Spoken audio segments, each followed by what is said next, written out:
ఆ రోజు ఏమన్నారు, మా జిల్లాకు చెందినటువంటి కొడాలి నాని వంశీ జగన్మోహన్ రెడ్డికి అటుపక్క ఒకరు ఇటుపక్క ఒకరు నుంచొని చంద్రబాబు నాయుడు గారిది మంగమ్మ శపథం అన్నాడు.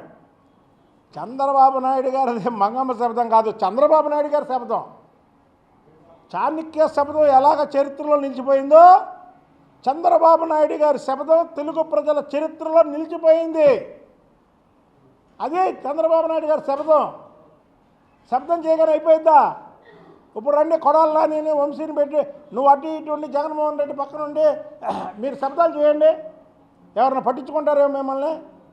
అసలు ఎక్కడా వంశీ, ఎక్కడా నాని, ఎక్కడా?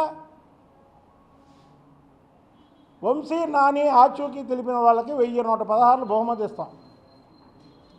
పోలీసు వారికి వీళ్ళిద్దరూ పారిపోయి కనీసం వాళ్ళ అనుచరులను అరెస్ట్ చేసినా వాళ్ళ అనుచరులను కూడా చూడడానికి వెళ్లకుండా అధికారం ఉన్నప్పుడు వీళ్ళ వెనకాతలు తిప్పుకొని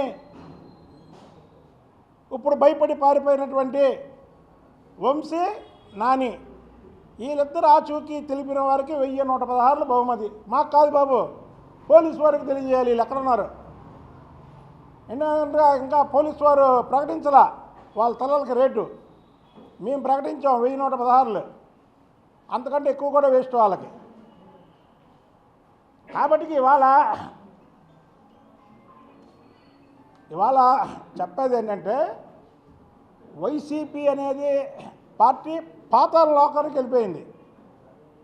ఇక ఈ రాష్ట్రంలో వైసీపీ పార్టీ అనేది ఉండదు. ఎందుకంటే అందులో ఉప ముఖ్యమంత్రులు చేసిన వాళ్ళు, మంత్రులుగా చేసిన వాళ్ళు, ఎంపీలుగా చేసుకున్న వాళ్ళు, రాజ్యసభ సభ్యులు అందరూ ఒకరు జగన్మోహన్ రెడ్డి విధానాలు నచ్చక, జగన్మోహన్ రెడ్డి పోకళ్ళు నచ్చక పార్టీని వీడుతున్నారు. ఇవాళ ఏ పార్టీలోకి వెళ్ళాలో దిక్కుతోచిన అయోమయంలో ఉన్నారు.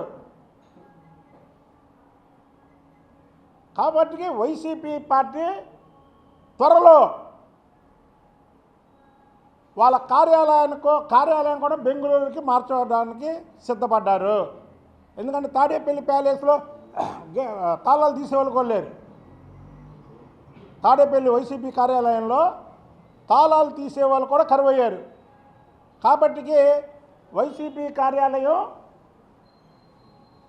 బెంగళూరు ప్యాలెస్కి మార్చడానికి రెడీగా ఉన్నారు.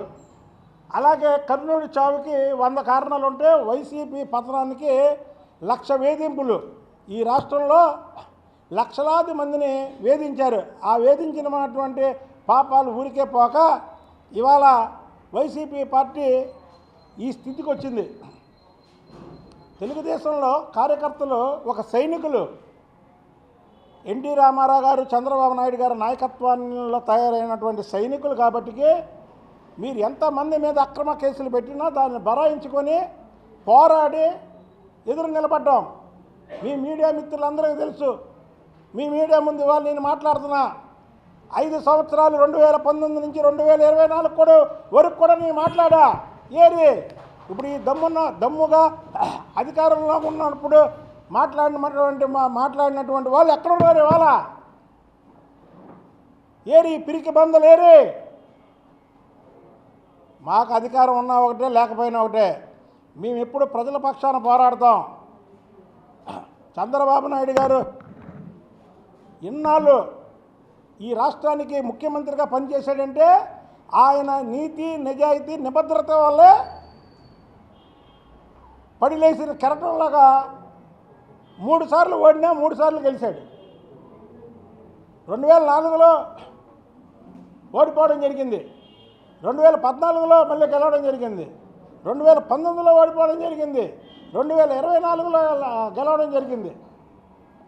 అది చంద్రబాబు నాయుడు స్టామినా. ఏది జగన్మోహన్ రెడ్డి ఒక్క ఓటమితో అసలు ఏమైపోయింది? అసలు ఆ పార్టీ ఏమైపోయింది?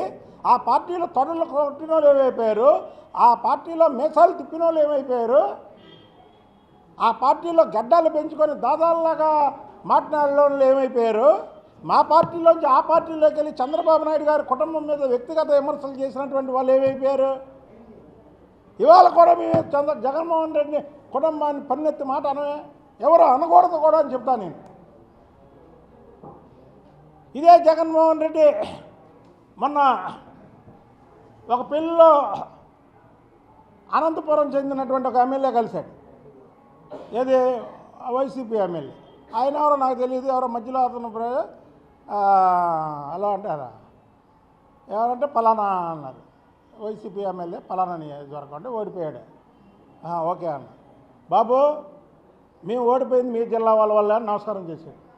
ఏంటయ్యా అన్న, ఎప్పుడైతే వల్లభనేని వంశీ ఎన్టీ రామారావు గారి కుమార్తెని మాట అన్నాడో ఆ రోజే మా పార్టీ పతనం అయిపోయిందన్న. ఏ రోజైతే కొడాలి నాని విర్రవీగాడో చంద్రబాబు గారి మీద ఆ రోజే మా పార్టీ నాశనం అయిపోయింది అన్నారు. అది ఆఖరికి నీ మనుషులకు తెలిసిన ఇది జగన్మోహన్ రెడ్డికి తెలియలే. జగన్మోహన్ రెడ్డి ఆ రోజే వాళ్ళ మీద యాక్షన్ తీసుకొని ఉంటే జగన్మోహన్ రెడ్డికి ఇవాళ ఈ గతి పట్టేది కాదు. ఇంకో 7 సీట్లు వచ్చి ప్రతిపక్షంలో కూర్చుండేవాడేమో వాళ్ళందరి మీద యాక్షన్ తీసుకుంటే.